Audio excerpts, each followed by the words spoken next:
Este, pues sí, vamos a continuar viendo cerraduras convexas en R3. No voy a poder darles el detalle del análisis porque está basado en un framework que se ve en otro capítulo, pero como no lo vimos, entonces nos falta eso. Pero bueno, vamos a ver lo que podamos dar. Sigan, ¿Perdón? sigan. El framework. No, no, un framework teórico. Como que el algoritmo que vimos era incremental, ¿no? Entonces, vas agregando los puntos uno a uno y vas calculando la cerradura convexa. Y luego vimos un algoritmo para calcular, más bien anteriormente vimos un algoritmo para calcular triangulaciones de Delaunay, donde igual agregan los vértices uno a uno y vas girando, ¿no? Y vas calculando de manera incremental. Entonces, hay un framework teórico para no estar repitiendo el mismo análisis sobre los algoritmos incrementales, porque todos se parecen, es permuta y hazlo de manera incremental. Entonces todo lo basas en calcular ciertas cardinalidades de ciertos conjuntos y ya, le pones ya te dice cuánto te vas a tardar. Entonces como no vimos eso, entonces ya no pude dar esta parte. Ahora,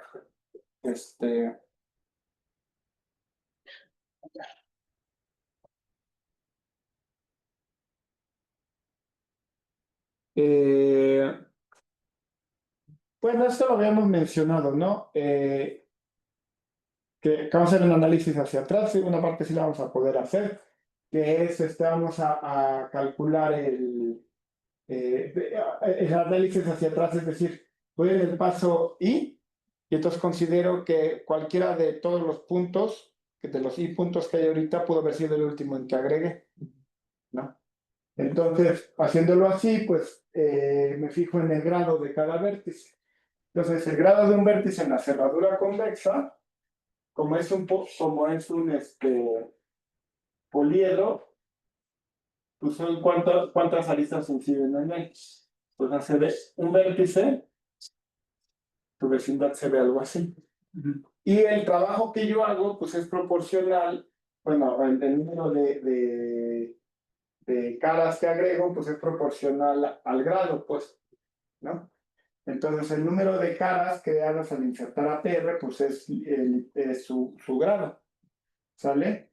Y, bueno, y cada arista del horizonte, pues corresponde a una arista incidente, ¿no? Entonces, este es el horizonte de PR y ese es el trabajo que hice es correspondiente a eso.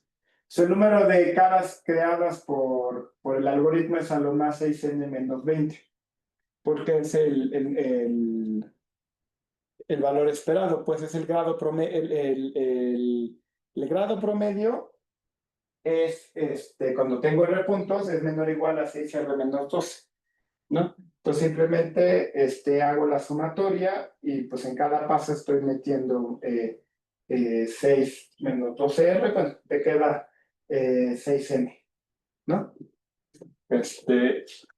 Y ya. No hay mucho más que hacerle. Son las cuentas.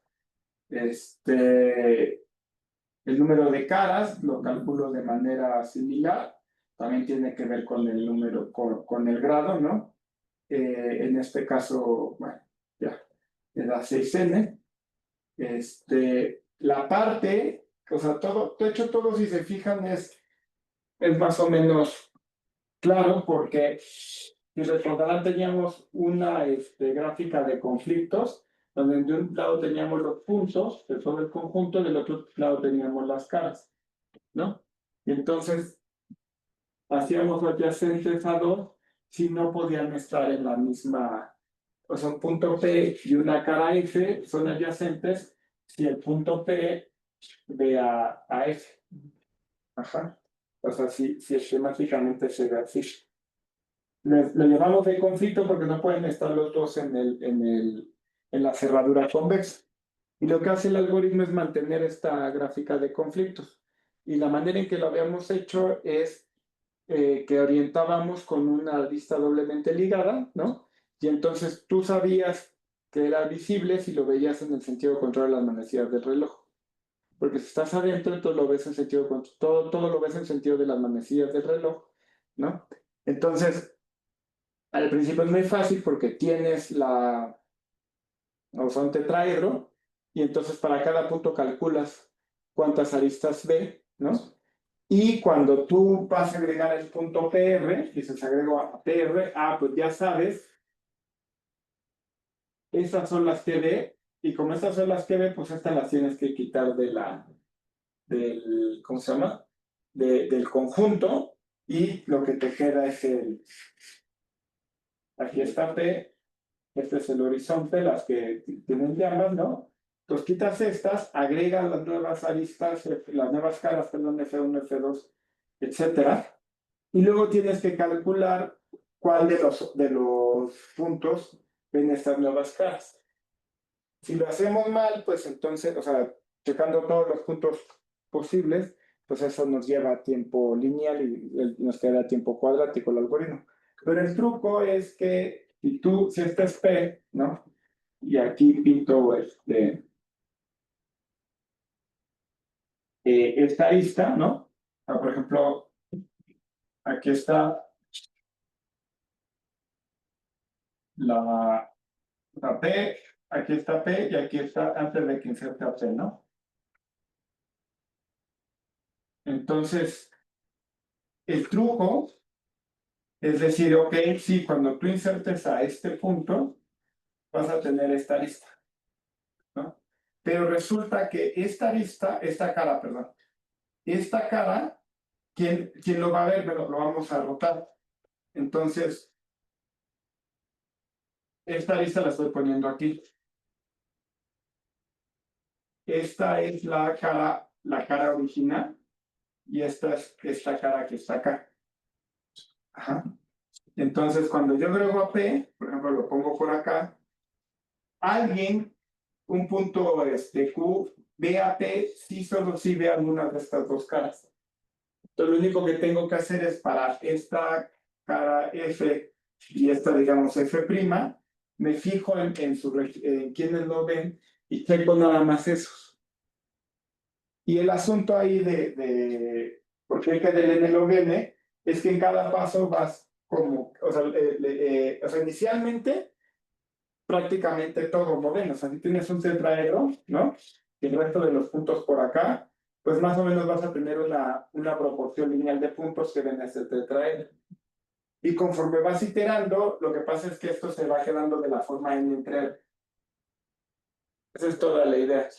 Porque más o menos sí, o sea, está aquí, por ejemplo, puede ser cualquiera de estos, ¿no? En principio, el que agregas como P. Pero más o menos en promedio vas a ir partiendo no a la mitad, pero en un factor de entre. Esa es la parte que ya no puedes explicar porque usa el framework y depende de las cardinalidades, no sé qué. Pero es básicamente eso, porque te queda la sumatoria de n entre r. Y eso es n log n. ¿Ok?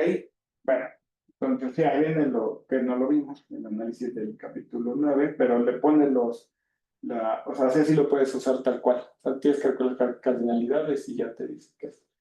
Pero bueno, ¿qué?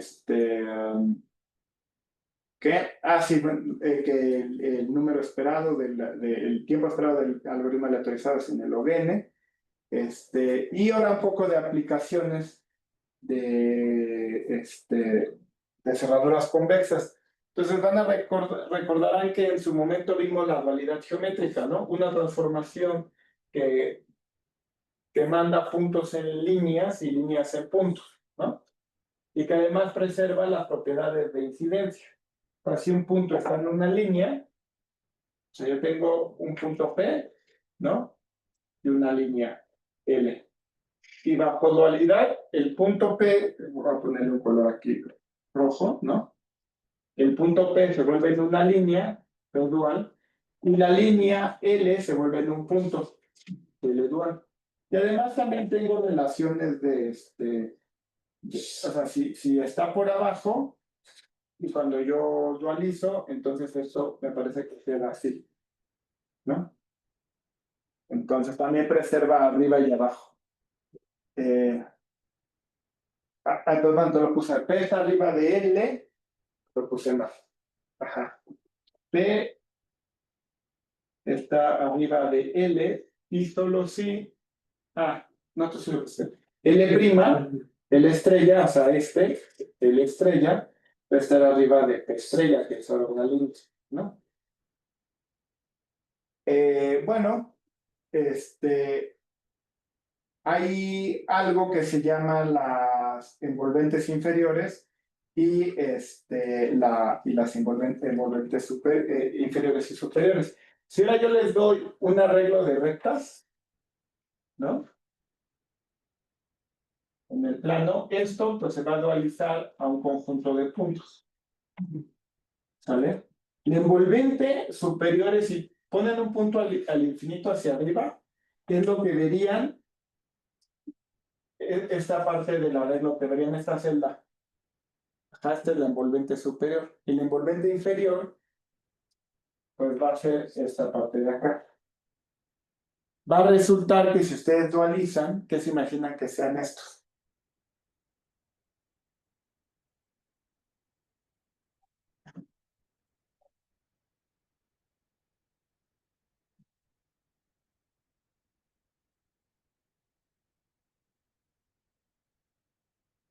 Pues fíjense, un punto que se encuentra aquí va a corresponder a una línea tal que todo el conjunto está por arriba. Sí.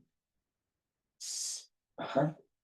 Y viceversa, algo que está acá va a corresponder a una, que no es otra cosa más que las cerraduras convexas. Partir en dos. Entonces, de igual manera, tú tienes la envolvente superior convexa y la envolvente inferior. Entonces, la envolvente superior sería todo esto de acá arriba. Lo que verías desde un punto hasta el punto hacia arriba, la envolvente inferior es esta. Y hay una correspondencia. Entonces, tú puedes calcular envolvente superior, o sea, de un arreglo de rectas, tú puedes calcular la envolvente superior con el algoritmo para que lo dualizas, lo conviertes en un conjunto de puntos y tú puedes calcular la cerradura convexa y obtienes la envolvente superior y la envolvente inferior del arreglo de rectas. Ajá. Lo mismo pasa en R3. En R3 también hay una dualidad geométrica. Ahí lo que pasa es que cada punto de la forma, o sea, un punto en R3 tiene coordenadas ponerle con la lista. Es A, B, C, ¿no? Entonces, esto lo puedo mandar al plano con la ecuación X más B entre A por Y más, me va a faltar algo, es ABC, C entre A. No, ya me acordé. Sería este. Voy a ponerle así mejor.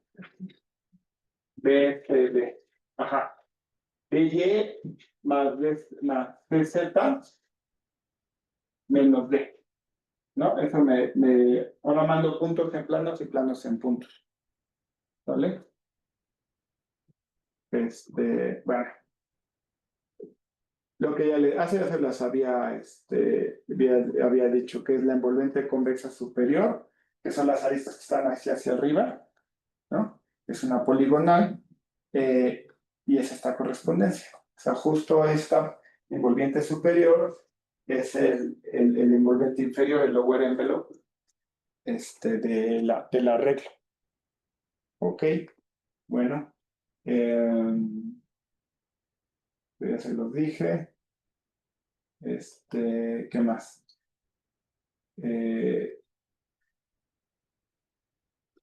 Pero eso también se vale en R3.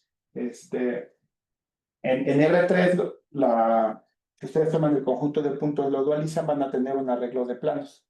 Y de la misma manera se define el envolvente superior y la inferior. Toman un punto al infinito hacia abajo y es todo ese arreglo de esa celda que se ve desde abajo y la celda que se ve desde arriba. ¿Sale? Y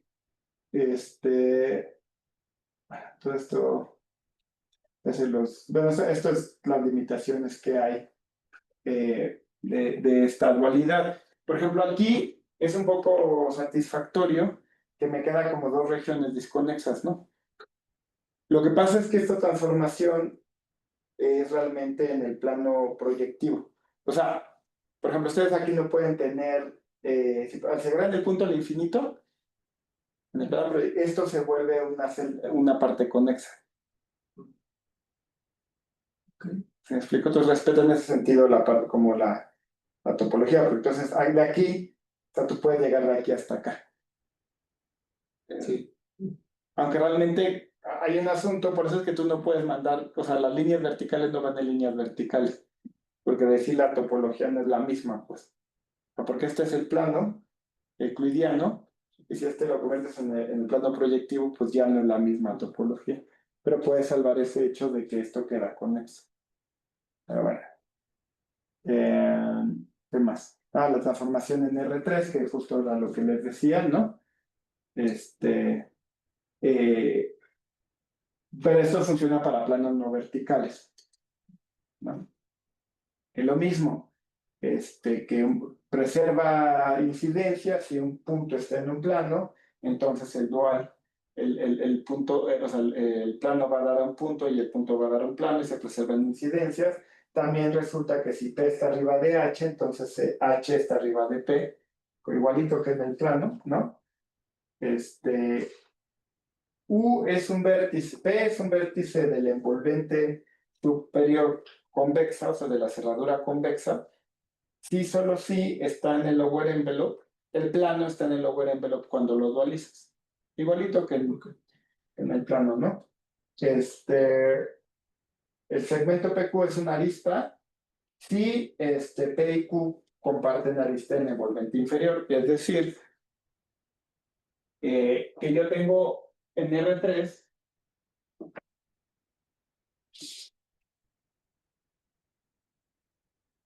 si P y Q están unidos por una arista, cuando yo dualizo esto, se vuelven planos, ¿no? Y al intersectarse estos planos, algo así, no, pero medio feo. Esta va a ser una arista del envolvente inferior, del lower envelope.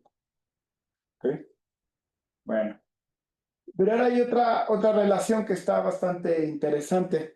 Recordarán que vimos los diagramas de Voronoi, ¿no? Entonces, el diagrama de Voronoi, dado un conjunto de puntos en el plano, son aquellas regiones que se encuentran, esos puntos, se encuentran más cerca del punto que de cualquier otro. ¿Recuerdan de eso? Entonces, fíjense. Ahí está, ese es el diagrama de Voronoi de ese conjunto de puntos. Pero, les había hablado en su momento, sin mucho detalle, lo podemos levantar al paraboloide. Entonces considero la función que manda el punto XY al punto en R3 con coordenada Z, X cuadrada más Y cuadrada. ¿Sale? Entonces, el punto XY lo voy a mandar al punto X, Y, X cuadrada más Y al cuadrado. Ajá. Eso equivale a que aquí yo tengo el plano donde la z igual a 0 y esto, aquí pongo un paraboloide, ¿no? Que es de la forma z igual a x al cuadrado más y al cuadrado, y un punto aquí, P, lo voy a levantar al punto acá, P'. ¿Ok? Y entonces, pues yo puedo preguntarme, ¿qué pasa si ahora calculo cerraduras convexas en R3? Ajá, o si dualizo. Entonces, fíjense, algo importante es que se toman un punto, P igual a PX, PY 0, ¿no? En el plano Z igual a 0, y se fijan en la recta vertical a través de P que intersecta al paraboloide. ¿En qué punto lo intersecta? Pues como les decía, no en P', justo como lo pinté allá, ¿no? Ahora, yo puedo definir el plano, este plano. Ese plano, si hacen las cuentas, resulta ser el plano tangente a P. Tangente al paraboloide. P. ¿Ok? Ese plano, a P', perdón, contiene a P' y es tangente al paraboloide. Ahora consideren cualquier otro punto Q, un punto que ande por acá. ¿Ah? Fíjense en la recta vertical a través de Q. esa recta vertical pues va a intersectar al paraboloide en QX, QY, QX cuadrado más QY cuadrado. Ajá. ¿Dónde intersecta al plano HP? Bueno, hacer las cuentas y lo va a intersectar aquí, ¿no? Entonces, la distancia vertical entre QZ y su intersección con el plano tangente va a ser la distancia entre P y Q al cuadrado. ¿Sí? Aquí está. La distancia entre estos dos. ¿Vale?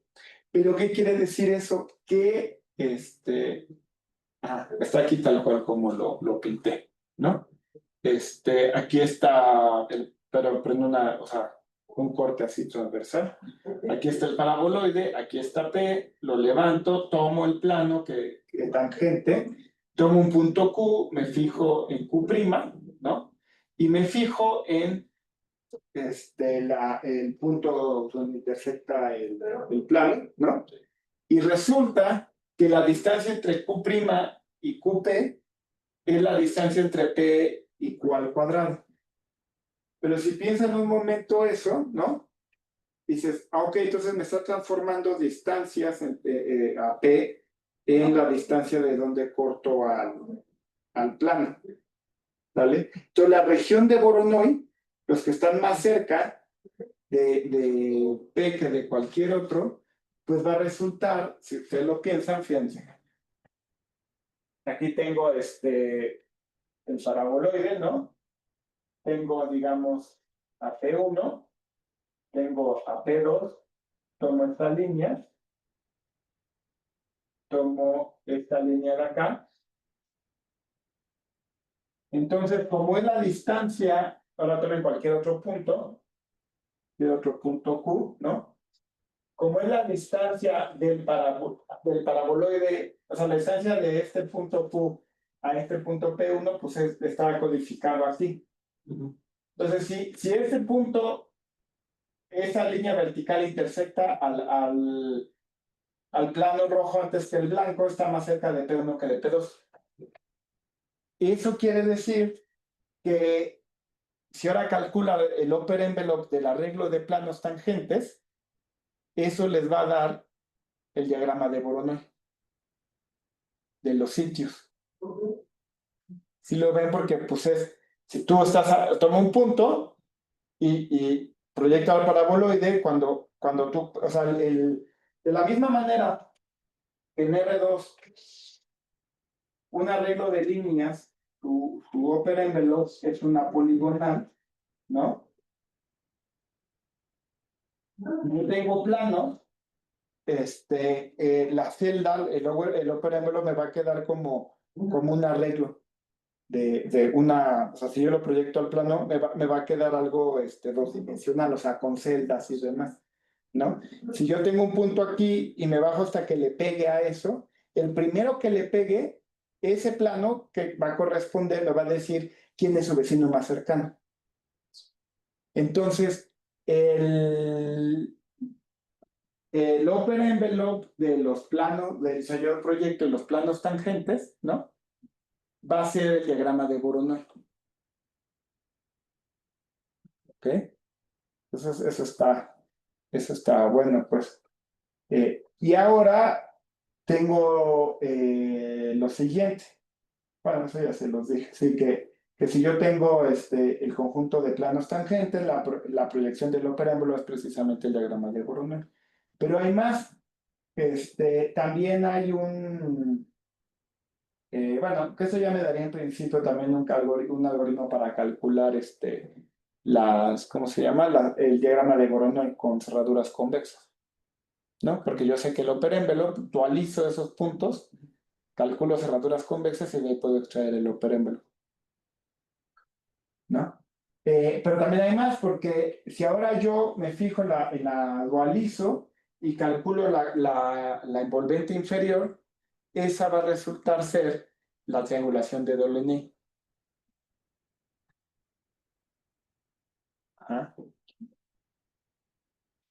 Va de nuevo, o sea, yo me fijo en los planos tangentes, ¿no? Eso los dualizo en conjunto de puntos y ahora calculo las cerraduras convexas. La envolvente inferior va a resultar ser, cuando yo la baje otra vez, la triangulación de doble N. Y la manera más fácil de verlo es que si ustedes toman 3 puntos aquí y los levantan y se fijan en el plano que pasa por esos 3, lo que les queda es el círculo que pasa por esos 3 puntos en R3. Pero ese círculo que pasa por esos 3 puntos está dado por un plano que corta el paraboloide. Entonces, esquemáticamente se ve así. Yo aquí voy a tener P1, P2 y aquí en tercer punto P3. Lo pongo junto para poder visualizar. Lo que digo es que si ustedes suben aquí así, ¿no? Y ahora toman el plano que pasa por esos 3. Esto va a ser un círculo. Este pedazo de acá del paraboloide es lo que queda adentro del círculo, pero es lo que queda cortado por el plano. Entonces, ¿qué es la triangulación de Delaunay? Son aquellos triángulos que pasan por 3 puntos que están vacíos cuando el circuncírculo que pasa por ellos no contiene puntos del conjunto. Son precisamente las caras de la cerradura convexa. Entonces tenemos esa propiedad también. ¿Ok? Lo pueden hacer así directo, subir y calcular la cerradura convexa o haciendo la dualidad y demás. Yo prefiero verlo así directo. Entonces, de entrada, pues ya, o sea, podríamos también calcular la triangulación de Delaunay con ese truco. O sea, lo subimos al paraboloide, calculamos cerradura convexa y ya. ¿Ok? Pero además, este truco se vale para más dimensiones. O sea, tú puedes, siempre hay una dualidad geométrica. Todo esto que estamos diciendo no tiene nada especial que sea el espacio tridimensional.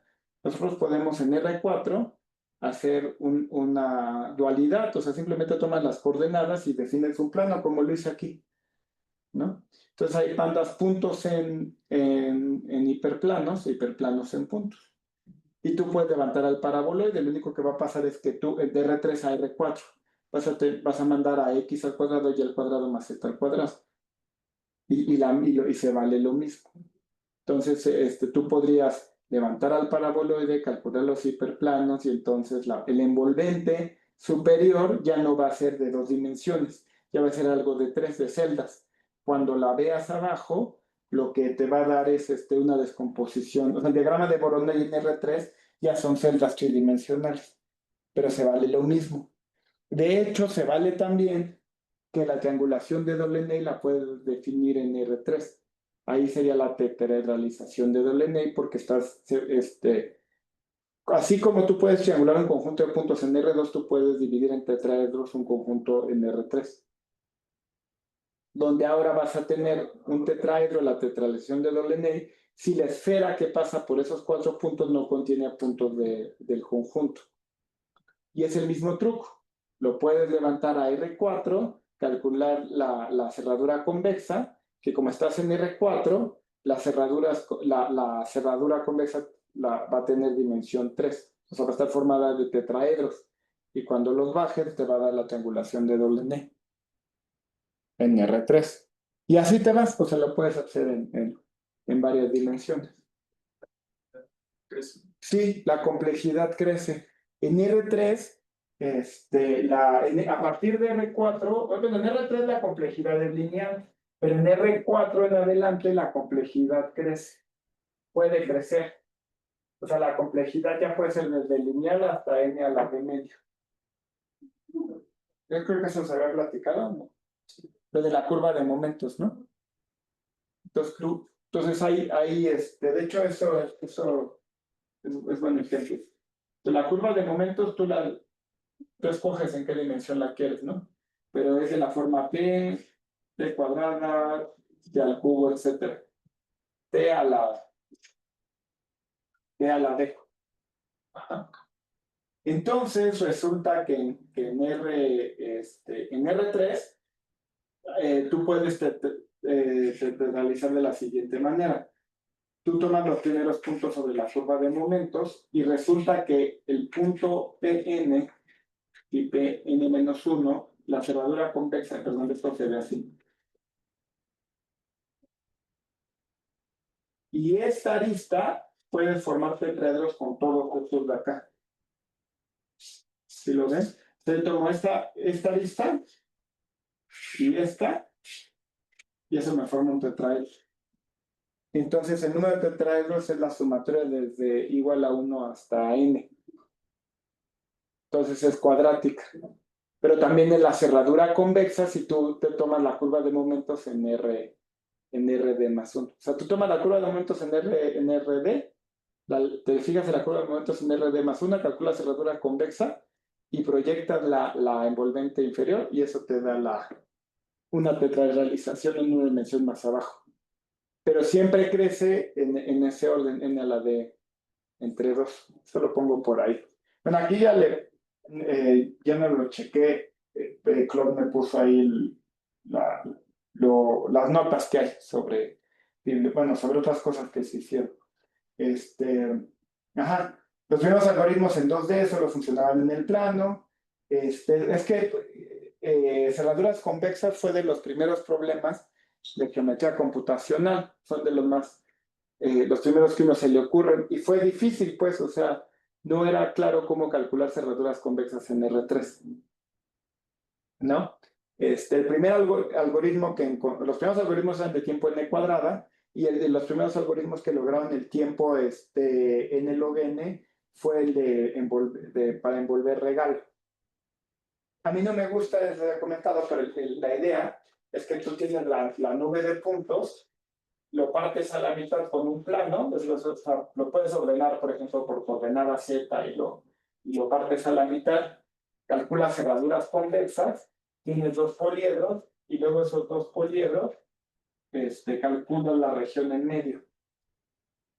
Es algo así. Entonces se llama devolver regalo porque ya que tiene los 2 poliedros, vas pasándole un plano y entonces vas viendo cómo se conectan esas dos partes. No me gusta por tener que lidiar con esa, o sea, ya a la hora de implementarlo es complicado. Como que tienes que andar cortando y rotando y ver cuál. Es mucho más fácil de implementar el algoritmo aleatorizado incremental, muy sencillo. Pero bueno, eso fue el primero en los 70s. ¿Qué? Hay otros algoritmos de tiempo de ejecución, esto es interesante, que es n por f, donde f es el número de caras. Ajá. Entonces, en el caso peor, tardan n cuadrada. Pero esto es importante porque hay algoritmos que tardan n por f, donde f es el número de caras, que eso puede ser tan malo como n cuadrada, pero recuerden que estamos hablando de cerraduras convexas. Entonces, la cerradura convexa podría ser un tetraedro. Y es que todo está aquí adentro. Entonces hay algoritmos que aunque en el peor caso tardan n cuadrada, si las caras son pocas, tardan tiempo lineal. Ajá. Entonces, eso viene ahorita o después. ¿Dónde está lo de Timothy Chan? Ahí está. El mejor algoritmo conocido de Timothy Chan tarda tiempo n log k, donde k es el número de caras, por esta cosa, ese es NRD. Por esta cosa, ¿no? Se fijan, tengo aquí ese factor de medios que para d igual a 3 te queda n log k más este término. Pero si la k es pequeña, cuando eso es chiquita de n, esto es mejora de n log n. Eso se llaman output sensitive. Output sensitive es de que es sensible a la salida. O sea, tú dices, ok, si mi cerradura es poca, pues entonces yo esperaría tardarme menos. Entonces, Timothy Chen también sacó un algoritmo en el plano. Bueno, creo que es el mismo, que también es output sensitive. O sea, se tarda menos de n log n cuando es menor a el número de cuando la cerradura convexa es pequeña.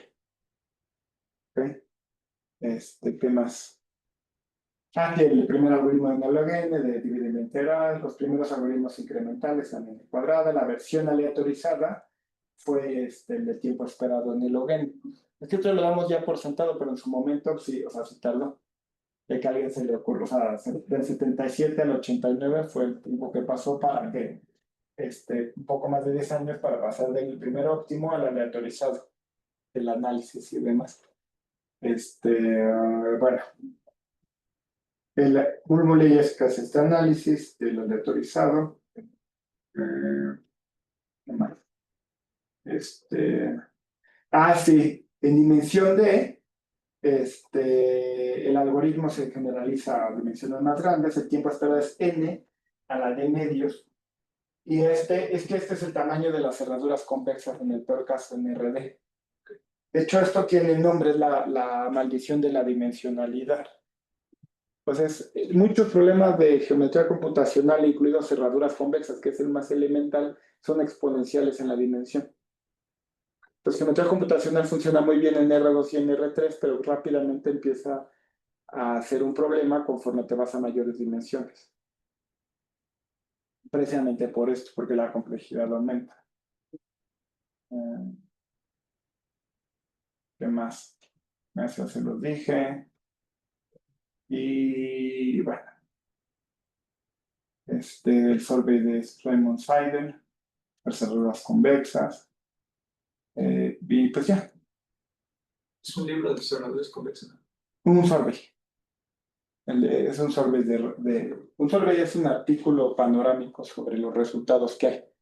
Entonces, sobre todo los algoritmos. Es que hay mucho más que puedes decir de cerraduras convexas. O sea, pues la complejidad, luego el algoritmo, por ejemplo, lo que sea output sensitive, ¿no? Muchas más cosas.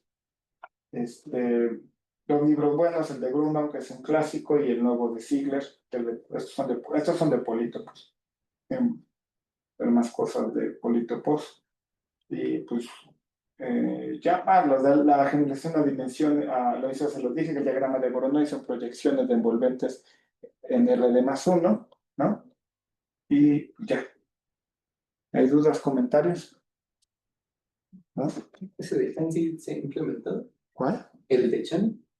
No creo, porque seguro, no creo. No, no lo sé, la verdad. Lo que pasa es que esos resultados ya muy teóricos muchas veces tienen constantes escondidas muy grandes o son muy difíciles de implementar. Pero es una pregunta. No sé qué use Sigal. Yo pensaría que no, porque como que generalmente te vas a encontrar, o sea, como que un n log n a bajarle a un lineal y eso a veces, si tienes suerte, tal vez no valga la pena. En general, en geometría computacional hay un gran hueco entre lo que sabemos hacer y entre lo que está implementado.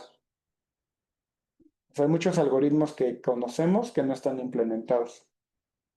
Y la lista va creciendo porque pues es como más fácil inventar nuevos algoritmos que implementarlo y también se reconoce menos. Eso es otro problema. O sea, yo si saco un algoritmo nuevo, pues lo publico. Pero si implemento, eso no es publicable. Es como que, ¿para qué? Salvo que hay un interés, o sea, la comunidad de open source pues sí lo va haciendo y Sigal tiene muchos años y sí contrata gente para... Es un proyecto académico. Pero en general es como poco agradecido por parte de la comunidad académica, aunque muchas veces es más útil el software que un artículo, pues no, la gente no sé, ¿no? Como que los incentivos están mal. Sí. Y hay que andarlo, o sea, es como más trabajo, mucho más trabajo, porque lo tienes que actualizar, luego sí cambia el lenguaje, luego sí, los bugs, ajá. Entonces, sí, hay un hueco, y salvo que hay un interés práctico, entonces ya se hace. Mm. Bueno.